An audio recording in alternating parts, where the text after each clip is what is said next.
Buenas tardes.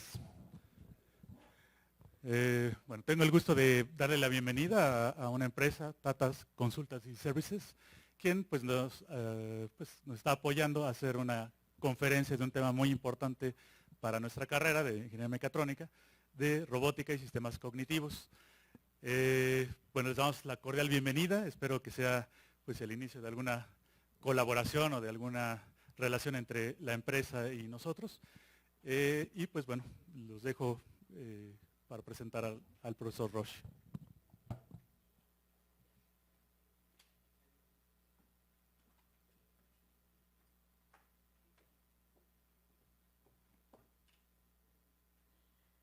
Hola, buenas tardes. Buenas tardes todos. ¿Todos vienen de la carrera de ingeniería? Sí. ¿Ingeniería en mecatrónica o tenemos otras ingenierías? ¿Otras que no son mecatrónica? Industrial. Sistemas. ¿Alguien aquí sabe qué hace Tata en el mundo? ¿No? ¿Primera vez que escuchan este logo? Ok. Me voy a tardar solamente 5 minutos para platicarles quién es Tata en el mundo, quién es Tata en América Latina, qué estamos haciendo en México, y después verán la presentación que fue anunciada sobre el coche autónomo. Entonces, Tata Consultancy Services tiene 148 años en el mercado. Hacemos alimentos, hacemos servicios de red, hacemos coches, Land Rover y Jaguar. Son dos de las líneas que recientemente adquirió, pero también fabricamos el coche más barato del mundo. Se llama Nano, sobre ese Nano es sobre el que van a ver una demostración. Hacemos servicios de consultoría, en esos servicios de consultoría desarrollamos robots, hacemos aplicaciones, hacemos desarrollo de diferentes tecnologías en todos los lenguajes viejos y nuevos. Hacemos procesos, hacemos automatización de procesos. Ahora está muy de moda que los procesos van a ser automatizados, robotizados, y tenemos una nueva versión que utiliza ya inteligencia artificial. Todo eso hacemos en Tata. Este es un conglomerado nacido en India, originalmente creado por una familia. La familia tenía como misión dejar algo a la sociedad, no solamente venir y vender cosas. Iniciamos vendiendo textil, después se inició vendiendo té. Las primeras empresas que comerciaron con Tata estaban en Inglaterra, y la principal razón de comerciar con Inglaterra era para evitar la guerra, pero también se decidió envasar el té, los sobrecitos de té, y entonces así es como Tata empieza a exportar alimentos a otras partes del mundo que no son dentro de India. El día de hoy el grupo Tata tiene como una de las ventajas para todos los seres humanos que el 60% de sus utilidades son devueltas a la sociedad en especie, muchas veces en infraestructura, en poner zonas hidráulicas, en poner escuelas, clases de inglés, o en poner trabajo para diferentes personas.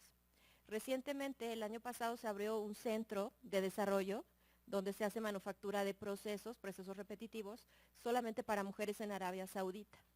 ¿Por qué en Arabia Saudita? Porque es un lugar donde las mujeres no pueden salir solas, donde solamente se les permite estar en la calle acompañadas de un hombre, aunque sea un hombre de 6 años de edad. Entonces, Tata dice, bueno, ¿cómo vamos a hacer que estas mujeres tengan la oportunidad de tener un trabajo?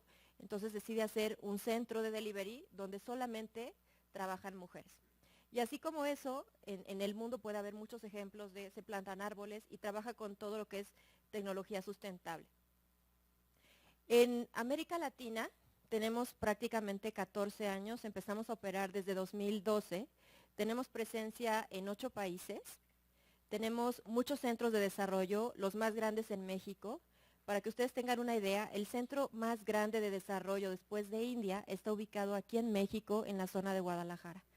Tenemos alrededor de 15,000 personas en Tata, en América Latina, en diferentes materias. No todos son de tecnología, también son de procesos, principalmente ingenieros. Sí es la calidad el perfil que más utilizamos es de ingeniería, pero también utilizamos procesos, contadores, gente que sepa de manufactura, gente que sepa de los diferentes temas de las industrias. Entonces, esto es Grupo Tata. Tenemos operación en estos países con diferentes materias. Digo, y qué bueno que se llene el auditorio. Muchas gracias por venir. Y bueno, estos son algunos de los reconocimientos que hemos obtenido a nivel mundial, donde Tata está identificado como uno de los más grandes participantes o líderes en materia de analytics, de business intelligence. También tenemos un reconocimiento por 2 años consecutivos por ser el top employer. Esto quiere decir que somos una de las empresas que más contribuye generando empleos. Tan es así que solamente en México, cada mes, contratamos a 200 personas. Nosotros tenemos un índice de crecimiento sostenido, no es un índice que va en picos, lo cual es muy importante. Tenemos un índice conservador, pero de crecimiento constante por los últimos 15 años. Y para que yo no les platique, sino más bien ustedes puedan tocar qué es lo que hace Tata en el mundo, les tengo preparado un video muy chiquito, donde habla de qué significa para nosotros el cuarto de siglo. El cuarto, que en nuestras empresas de tecnología en México se mide por cuánto ha vendido cada uno de los diferentes representantes de ventas, cuántas licencias colocaron en los proyectos, cuántos recursos colocaron en los clientes. Nuestro cuarto tiene un significado diferente. Nuestra métrica tiene que ver con qué queremos que Tata tenga de relación con toda la población. Y lo que queremos es, en 2025, tener una presencia en el 25% de la población mundial. ¿De qué manera? Lo vamos a ver en este video.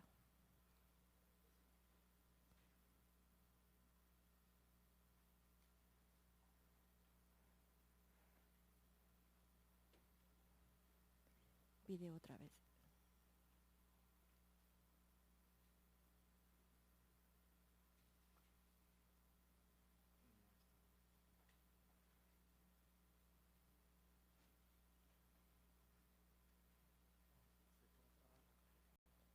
Bueno, error tecnológico. ¿Dónde está Grace?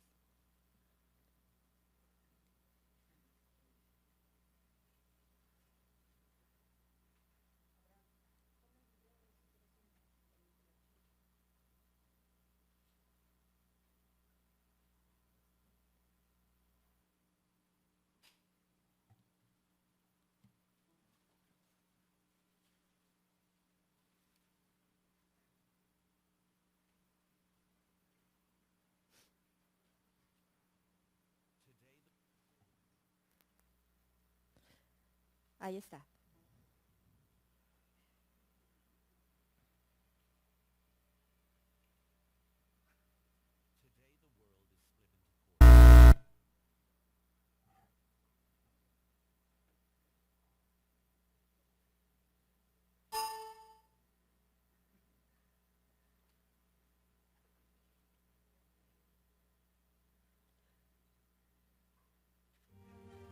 Today the world is split into quarters.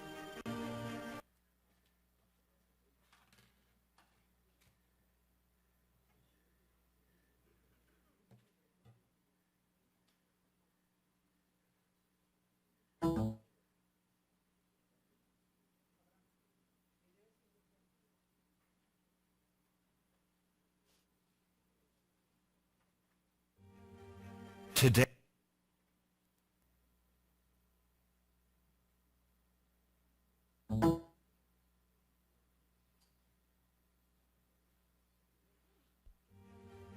Today the world is split into quarters. Q1, Q2, Q3, Q4. With success measured in months, minutes, milliseconds. As Tata people, when we think about the next quarter, we see it a little differently. That's because of who we are. Because of Jamsetji, Dorabji, Noroji, JRD, and Ratan Tata. Because of Tata people, the Tata community, the Tata values. All of these things make us different. It's a distinctiveness spelled out in our mission to improve the quality of life of the communities we serve globally through long-term stakeholder value creation based on leadership with trust. For customers, communities, employees, partners, and shareholders. So when we, as the people of Tata, talk about the next quarter, we can't just mean Q3 or Q4. We have to mean more and see a much bigger picture. Let's look ahead to 2025. There will be over 8 billion people on our planet. Half of us will be in Asia. Almost 2/3 of us will live in cities. The global middle class will be billions strong. The world in 2025 will be gloriously, wonderfully different. But we will still share the same ambitions, the same hopes, the same dreams. Technology to inspire us. Transport that drives opportunity. A better quality of life for our children. A sustainable future for all. All of this demands that we raise our expectations and lift our ambitions to meet and match the immense opportunities that the future presents. The vision is clear. By 2025, Tata will touch the lives of 1/4 of the world. That's over 2 billion people, served by Tata companies, Tata people, and Tata products. We, the people of Tata, are on a journey that will take us to 1/4 of all humanity. That's what the next quarter should mean to us.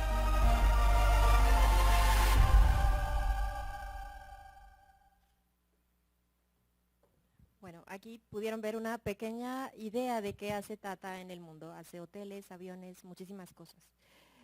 Mi nombre es Adriana Torres, no se los dije, soy directora general de Tata México y estoy aquí para presentarles a Dr. Roshy, líder de laboratorio de robotics y sistemas cognitivos en Tata Worldwide.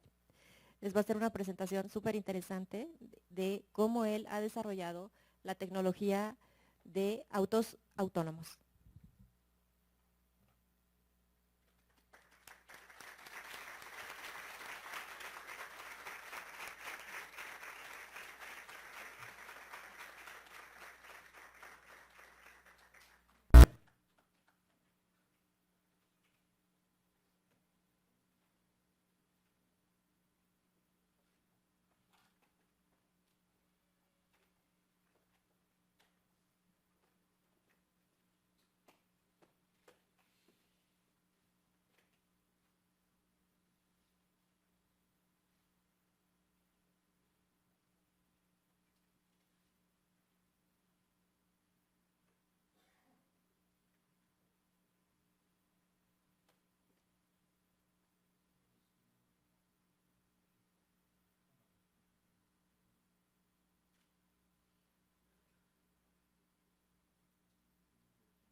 Hello.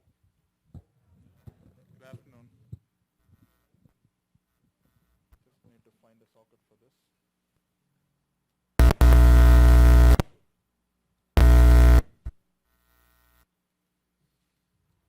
I guess I put it in the wrong hole.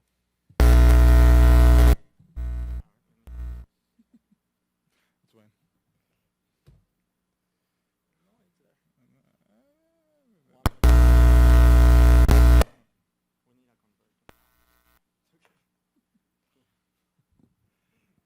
Hello, again. I'm Roshy John, and my Spanish is really, really bad. I only know 3 words, un, dos, tres, from the song. And I had a group called Robotics and Cognitive Systems in TCS. As our country had said, it's a global company. We have so many sister companies and products. Am I audible? Not very good. Is it on?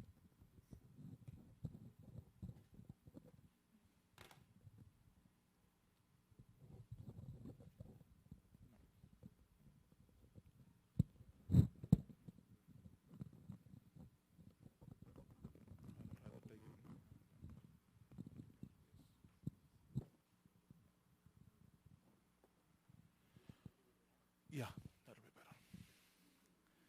better. Yeah, so I'm Roshy John, and my Spanish is really bad, so I'm going to talk in English. I had a group called Robotics and Cognitive Systems in TCS. We build real robots. We build AI systems. We build a combination of mechatronics, electronics, mechanical engineering, biology, banking. If you mix all these things together, it's what we are doing at TCS and my team. So we have been developing robots for multiple different industries. We call it unconventional robots, robots which are used for not the conventional applications or which you see on manufacturing or which you see when you search for robots in YouTube or anywhere. We develop our own proprietary unconventional robots which is used for specific applications, which is used for applications which could replace human beings from doing repetitive tasks.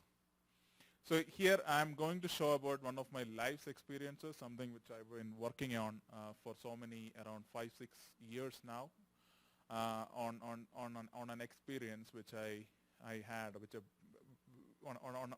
based on an experience which I had when I took a taxi at late night, and I thought of building a driverless car all by myself. It sounded crazy back then, but I started doing bits and pieces of it, and now I'm testing all these driverless cars and supporting companies to make driverless cars through TCS. So like any other technology, when you talk about driverless cars, there is so much of sarcasm and comical strips coming up in it. So these are some of the comic strips I used to collect in these years when the people started talking about driverless cars. So this is something where the car started moving, and it didn't wait for the person to get into the car. And there is another one which shows the car crashed because it started texting. The mic is too heavy. Then there is another one where the driverless cars are looking at the normal driven cars and saying that they shouldn't allow humans to drive. And there is another one where the person's wife didn't want him to go somewhere, and it's programmed into the car and it's not taking him. So back when I started this one, I didn't had much of a reference on why, how to start, where to refer, what to refer. So it was more like a dream to me. It was more like a something which is too crazy or too distant to reach. So the references which I had was this DARPA Grand Challenge reference, which was done back in 2007, which won the DARPA Grand Challenge. This is a Volkswagen SUV, and they called it Stanley with all the sensors on board. And then they had this Volkswagen Passat, they called Stanford Junior, where this competed in the DARPA Urban Challenge, where the cars are supposed to drive on urban roads or city roads.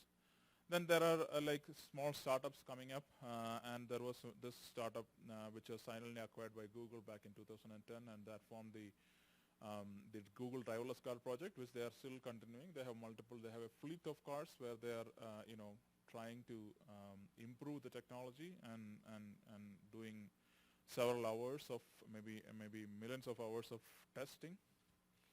And all the luxury car manufacturers have their own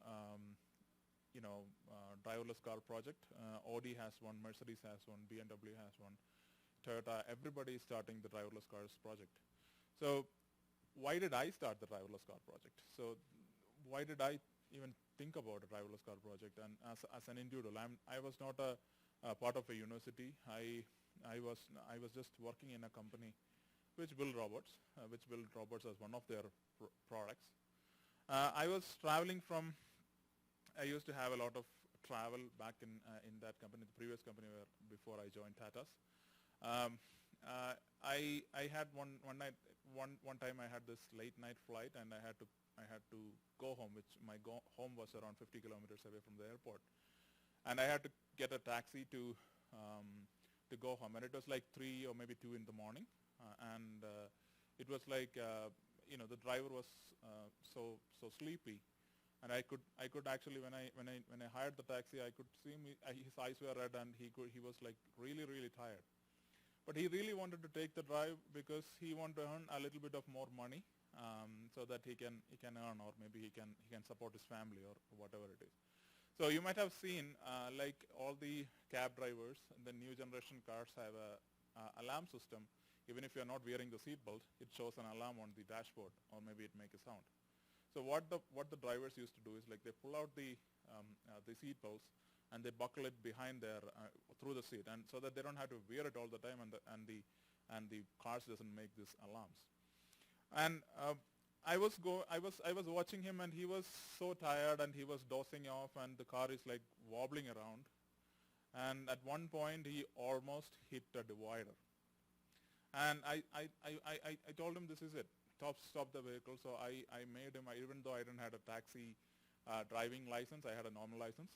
It was midnight, and I took the vehicle, I made him sit in the rear seat, and I drove it by myself to reach home. So by the time I was driving, I was thinking, I've been developing mobile robots. I did my PhD in mobile robotics.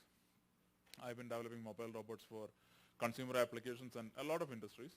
And why can't I think of something in mobile robots, or in this thing, which is because an autonomous vehicle or a driverless car is basically a big mobile robot. A mobile robot which can drive by itself. It's on such a dynamic environment. So I shared the information with some of my best friends, my colleagues. Some of them thought that I was really crazy because I'm really mad. So, and some of them really supported the idea. And we all need something which is like challenging to go ahead, challenging to do a day-to-day work, right? That makes us do more things rather than doing the the daily job which we are having, which could be boring and kind of thing. So we started doing an analysis like what car to select, or if you're doing it, how to do it, and we selected. I started literally test driving every car available, from the luxury car to the. It's just a dream, I don't have anything to lose. It's just a dream. I'm just dreaming about something which is there, which I could build, and I could dream about. I could think about it all the time, without knowing any of the steps. And one of the most important thing was selecting the car, and I selected Tata Nano. It was long before I joined Tata Consultancy Services, TCS. And I selected Tata Nano. It is one of the cheapest car in the world. It is an engineering marvel. If you get a chance to see a Tata Nano sometime, you should ride it, or you should take a look at it, because it's an engineering marvel. It's made with so much of thought process. And the major thing of this car is that it's a rear-engined car, just like the Volkswagen Beetle. It's a rear-engine vehicle, which means you have so much of space in the front boot. So my thought process was I could keep all the actuators, all the thing which pull the pedals and the cables and all those things inside the boot, because the boot is empty. There is no engine inside. I could maybe drill a hole inside and pull it out. I was just thinking like that. And the other thing is, like, it has so much of space. I could keep all the computing systems, all the extra batteries, all those things inside the car. So every time I test drive the vehicle, I'm not literally test driving it. I'm going under the boot. I'm going under the pedals. And the salesperson was like wondering, what is this guy planning to do? He's going to, because I'm not looking at the car just like a normal buyer who is going to buy the actual vehicle. And then we thought of a concept which is known as, how to make the vehicle see the road all by itself. All by itself means it has to go all by itself. And like we humans, how many of you drive cars? How many of you drive manual transmission cars? Stick. Oh, that's a good number. So when I ask the same question in US, like there is like maybe one or two. So the complexity, I wouldn't call it complexity of driving a stick-driven vehicle. You use your ears to understand the sound of the engine, so that you can keep the engine live by using the clutch accelerator kind of thing, right?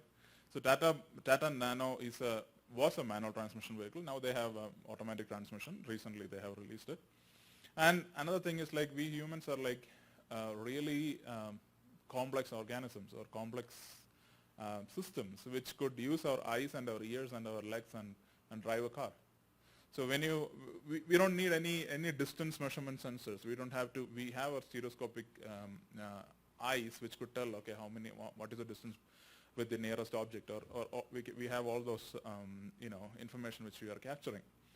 And this is the design topology or design thing which we came up with. We should have long distance laser scanners which could scan up to 80 meters. We should have short distance laser scanners. We should have cameras on all the sides. We should have ultrasonic sensors. All these are like off the shelf. You can buy it. You can source it online. And we wanted to make the car see the environment like this, some way. So, and another thing is like, we should have a very evolved architecture. This is actually a multi-generation kind of an architecture. We went through different generations of this architecture, and this is one of the latest generation, which is like the one which we made it the Atom processor, the Intel Atom processor, the one you used to get in netbooks as the fundamental processor inside. There are multiple of these processors, and the major advantages of this processor is that it can work with the 12-volt battery. So there were power supplies which could help it to work with the 12-volt battery, and it could it can work for like maybe 5-6 hours based on the battery pack which you have. It's not just one Atom processor; it's a multiple Atom processors controlling different aspects of driving, and then which is hooked onto a network, and the car itself works as a wireless router.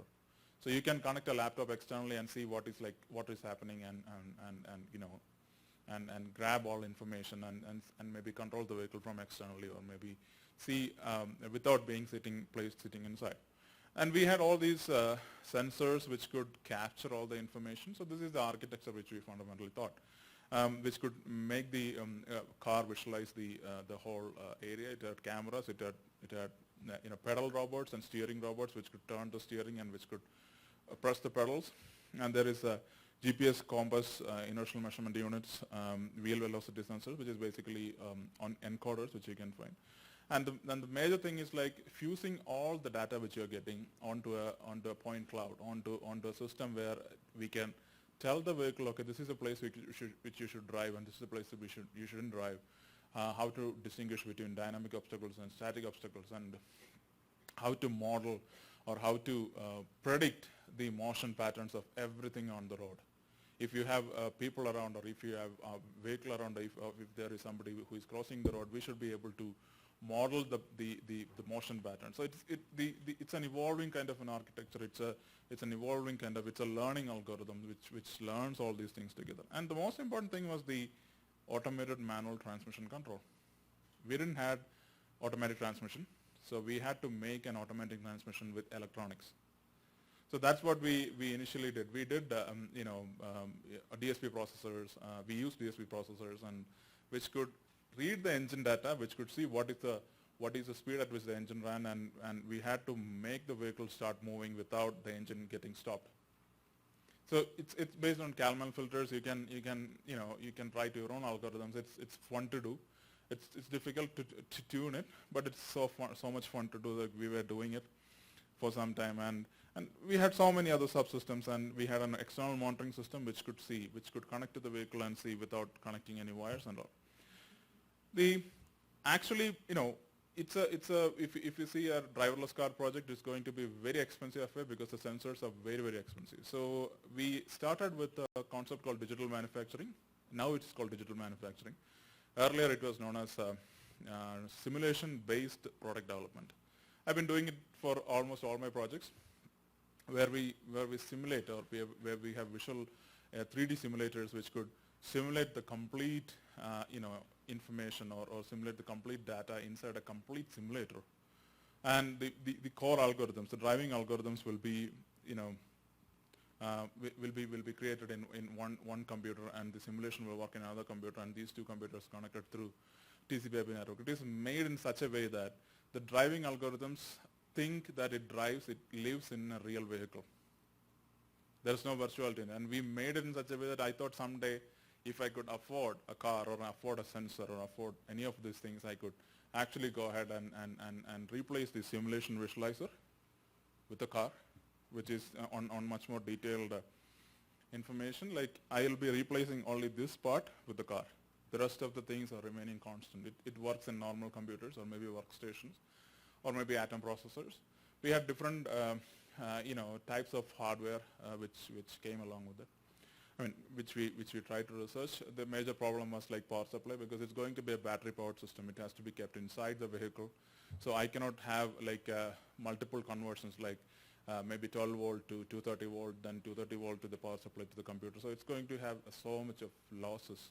So this was what I thought, and we got all the information or the dimensions of the car from the car website, from the sales website.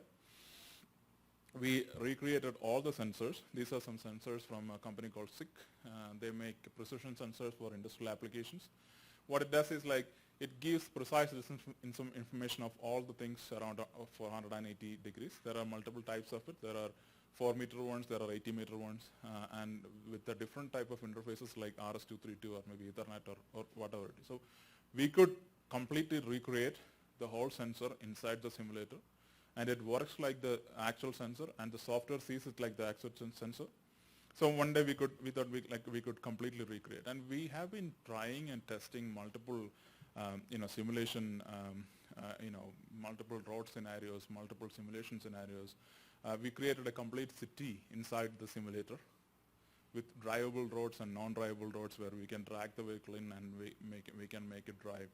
And we can, it is like almost we created it with so much of precision that it is just like the real vehicle. It had camera, the vehicle had cameras inside, the vehicle could capture the camera information, the vehicle could capture the sensor information and send all these data onto multiple of these computing systems and do the programming all by itself, and it can also be a learning system which could learn new scenarios, new problems, new issues which may come in, and different types of cities.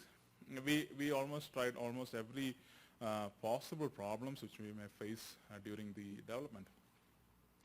And after I've been doing the simulation, the testing for quite a long time. We did, me and my friends, I had a wonderful team who helped me in creating the dream.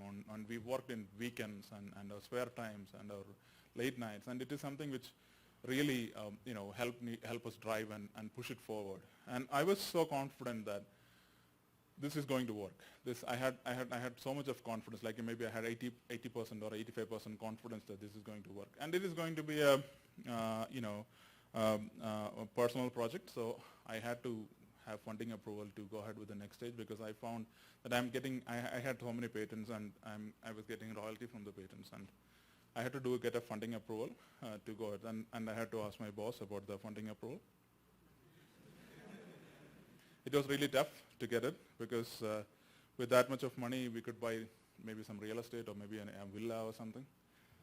But I had to do a lot of convincing. Even more convincing, she didn't allow me, and even more convincing. And then I bought the real vehicle.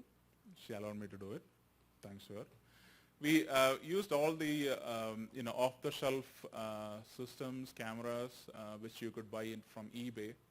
The webcams initially, but webcams is not a right choice. There are like HDR cameras which has to be used. High dynamic HDR means high dynamic range cameras. We assembled all these things, and we started testing it on highways to see how the algorithm is responding, how the algorithm is being simulated, or whether the simulation, because when you have a complete simulation data, and when you try to work with the real data, there is going to be a lot of differences. There is going to be a lot of tuning, and a lot of things are like unknown. Now, we created our own custom DSP boards which control the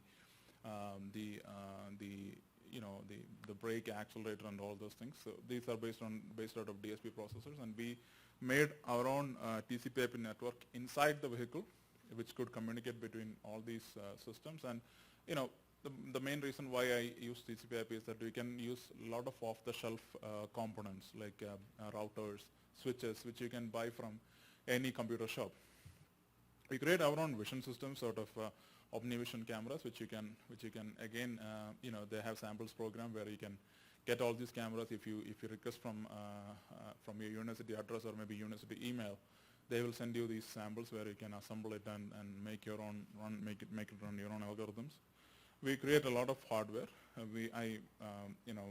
Retrofitted, literally retrofitted the whole vehicle with systems, with brackets, removed the whole dashboard to fit, the laser scanners,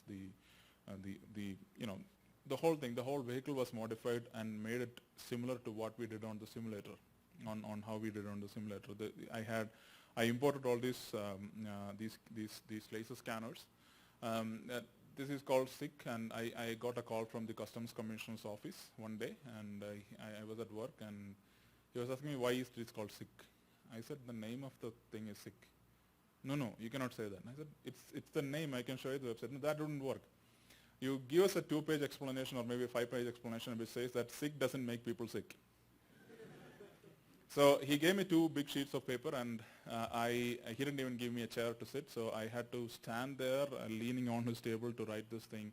And it was kind of a punishment to me, because I never wrote such big essays after my college days. So it was much more tougher. Then we completely modified the vehicle. We added all these motors, actuators, and all those things which could literally drive the whole vehicle. So let me just show you a video of the whole thing.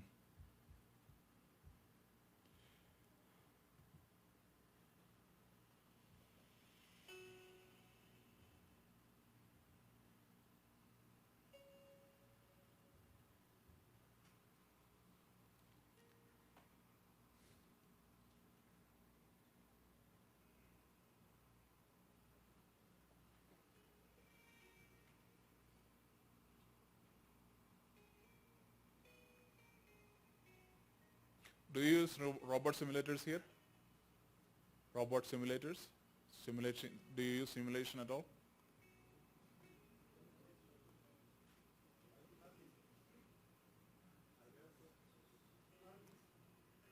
Okay. We made it drive on these virtual places, virtual roads, drivable roads, non-drivable roads. We created distributed systems where the simulation computer will connect with the algorithm computer through TCP/IP network and it drive. We could test almost a lot of test cases. When you develop something, it's so important to have test cases where the vehicle, we could make the vehicle park by itself, drive by itself, negotiate obstacles, negotiate static obstacles, dynamic obstacles, and predict the motion patterns or motion algorithms of a lot of things. After that, I bought this vehicle, removed the dashboard, added computers, added more sensors, more actuators onto it, and started tuning all the algorithm, because the algorithm initially was meant to be running in the simulation. So we had to tune it. We had to create a lot of mechanical systems, mechatronic systems to make it drive and make it run all by itself. We selected some places where the roads were like well defined, and we could easily distinguish it from the non-drivable roads, because there is so much of vegetation over there. And this is how the vehicle initially started learning about the place. And we made it in such a way that the vehicle uses simultaneous localization and mapping algorithm, SLAM algorithm, where even if it could work to an extent in places where there is no GPS or there is no 3G or 4G connectivity to the internet. So it is a fusion of laser scanner data and also the visions data, and fuse these two information together. So what you see right now is like the vehicle can easily distinguish between drivable roads and non-drivable terrain where they have the vegetation, because the place was like that. The drivable roads were had so much of asphalt or maybe tarred roads, and the vehicle can drive. Vehicle learns about the place and then drives by itself. This is a more recent video where yeah, it was taken around 2 years ago, where the vehicle is being, we show like, we did more optimization to the hardware, and then we made a retrofit so that we can fit it onto the vehicle much quickly, and make it drive by itself. And this is a place where it's kind of a highway-like road, where it leads to offices. It leads to my office and all. So it's like a complete desert in terms of traffic on Sundays, on weekends. This is the cluster, the custom cluster machine which we created out of Intel Atom processors. This is the pedal robot, which precisely moved or pressed the pedals, just like a human foot.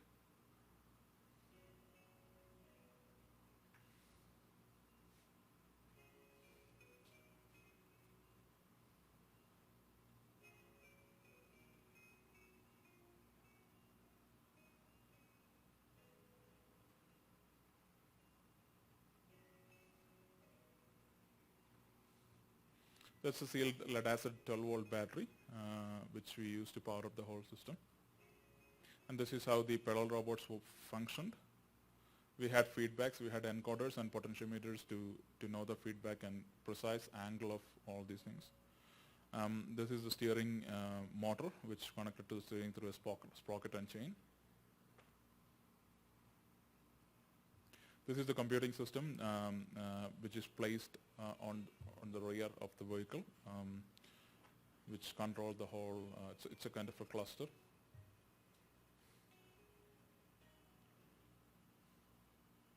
This is how the data is being pumped from different subsystems. We got around 10 MB plus data per minute, which is kind of less when you compare it to other projects in autonomous driving. So we created our own map structure and our own path planning algorithm, where we took the map data from Google Maps, which you can download. This is doing the path planning, and when we press the start button, the vehicle starts moving.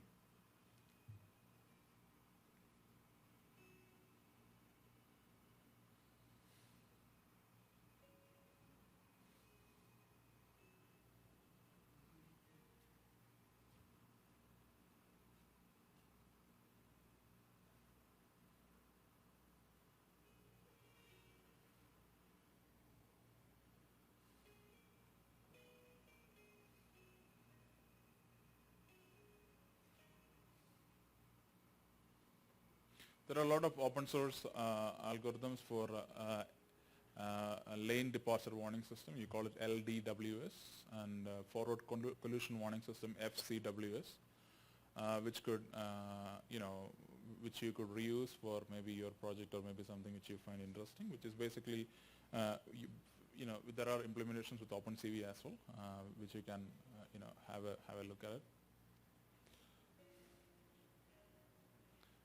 So the major advantage one of the advantages with the Tata Nano is that it had a bigger headrest, and people didn't really notice that there is no people sitting inside.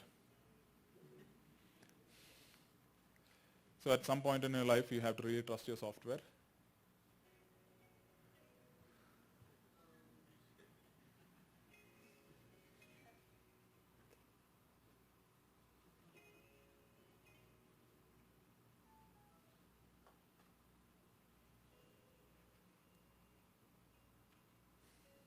We have been doing, we used to do all these tests during weekends,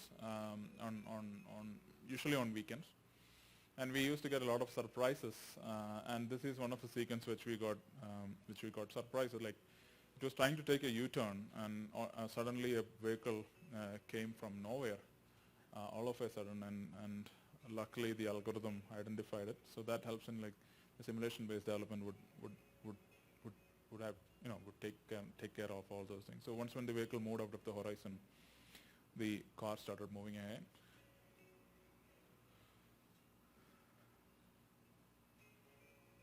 So for me it's kind of a social commitment. It doesn't make any sense if I create robots or create technologies or create AI for different industries. It makes more sense if I do something for the future generations to come. If I can inspire with this video or with this technology to create more of these kinds of technologies which could support the future generations, I would be more happy to support them. Right now we are supporting, on commercial aspect, we are supporting multiple companies to drive their driverless vehicle project.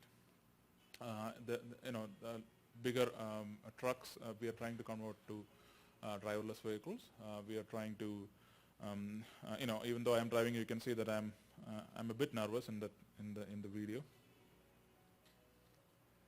But the system is a learning system. It learns all by itself. We have created a machine learning kind of algorithm, which learns about new scenarios and which stores this learned data onto a database which you can use later.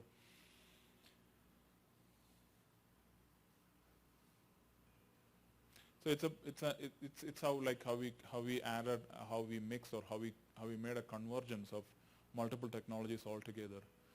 And make if you see the car's perspective, the car feels that it is being driven by someone. I have not touched anything inside the engine. There are engine scanners available commercially which you can buy, and which you can use in any vehicle, because that's something which you can really try out.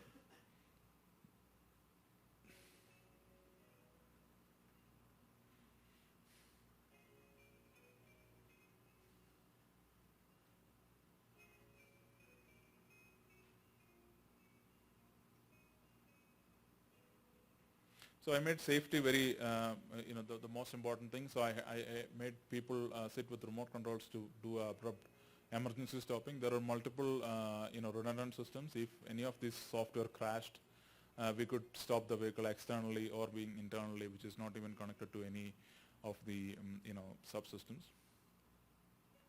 So this is all about my story on creating a driverless vehicle. So thank you.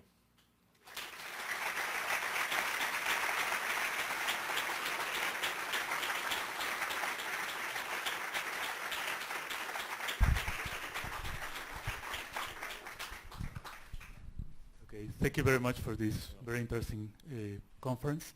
We have time for some questions if you have to make one to the Dr. Roshy.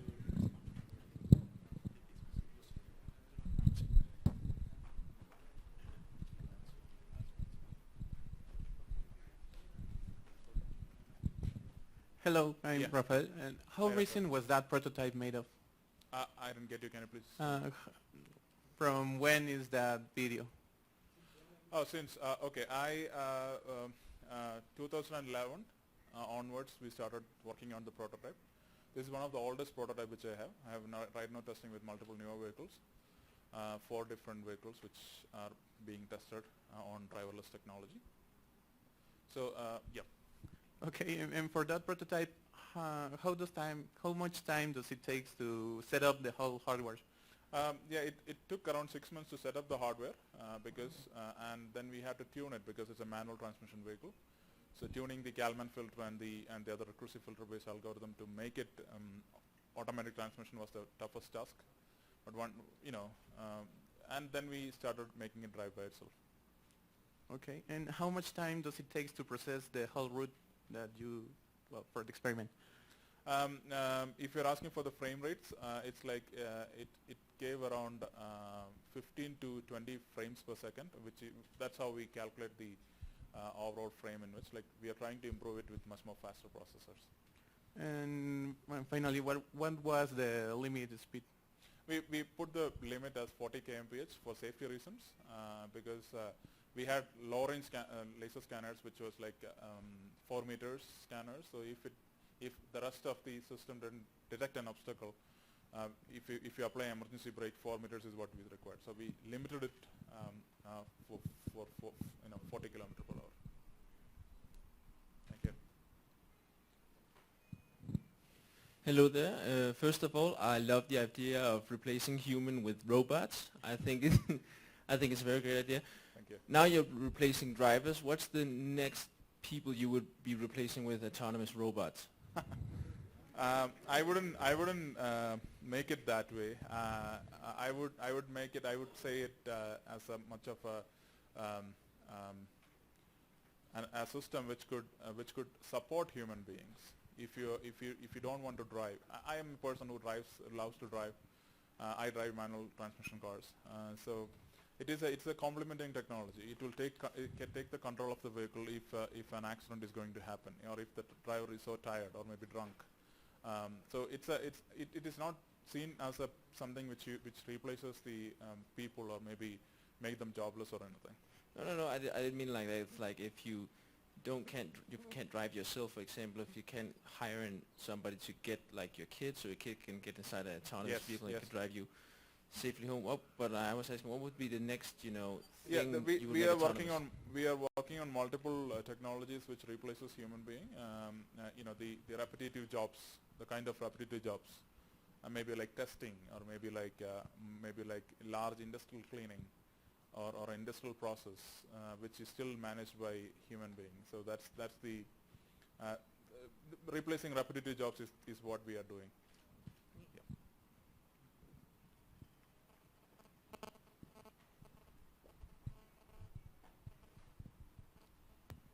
Thank you. It's very interesting, but I would like to know if the car actually were tested in a weather with stormy weather, or it was just tried out in a sunny day. Yeah, we have tested it at night, tested it in misty conditions, and in sunny days, and not in rain. Though it will work in rain because it's my money, I don't want to drench more of my sensors, so I haven't tried it. I don't have the courage to try it. So you wouldn't know if the sensors get messed up by the weather?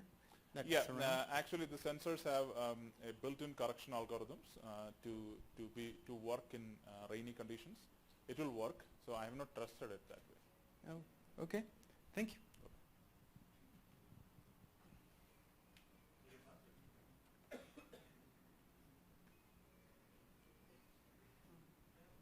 Please. What type of control did you use? PID, adaptive control, robot control? For the AMT we used a PID based system.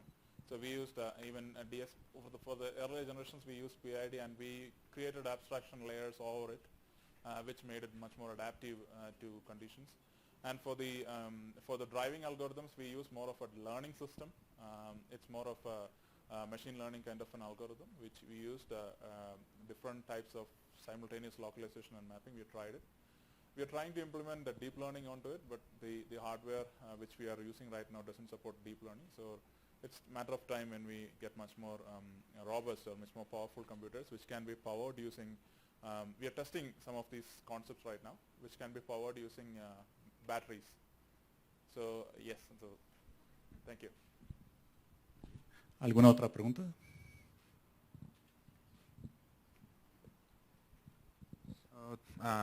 It was a wonderful presentation. Thank you. And I have a question about the communication between vehicles. Yeah. You are thinking about how the two vehicles with the same technology, this technology, could communicate between them? Yeah, vehicle-to-vehicle communication is some of the major focus, one of the major things which we are working on most of our businesses which we are doing. So if you remember the architecture which I showed you, we used an external monitoring system which we could send the data from our vehicle to the other vehicle. So we are even trying a collaborative kind of mapping system with multiple vehicles all together. The data transmission is kind of a complicated system. It's not as simple as few bits or maybe few bytes or something. So we need to have much more powerful networks. I would call it the presence of the network. Some areas doesn't have that much of a network. So you're working on that? Yes, on absolutely. The speed of the Yes. processors. Yes. Okay. Thank you. You're welcome.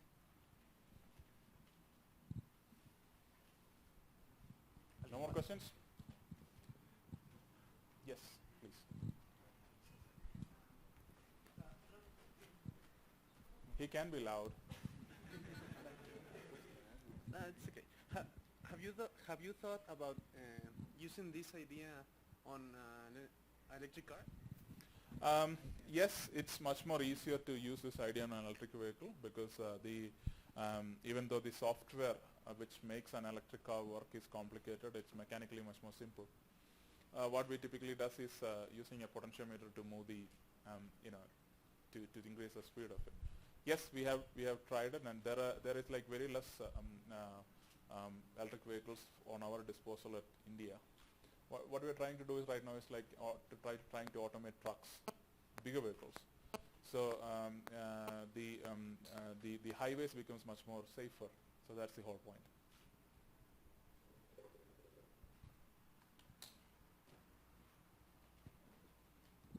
¿Ninguna otra pregunta? Bueno, si no, entonces agradecemos al expositor. Bueno, por favor. Thank you.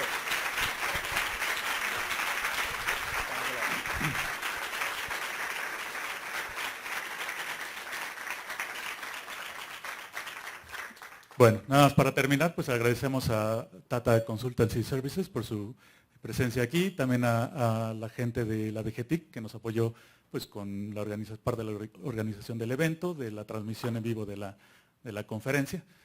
A ver un momentito. Para las personas que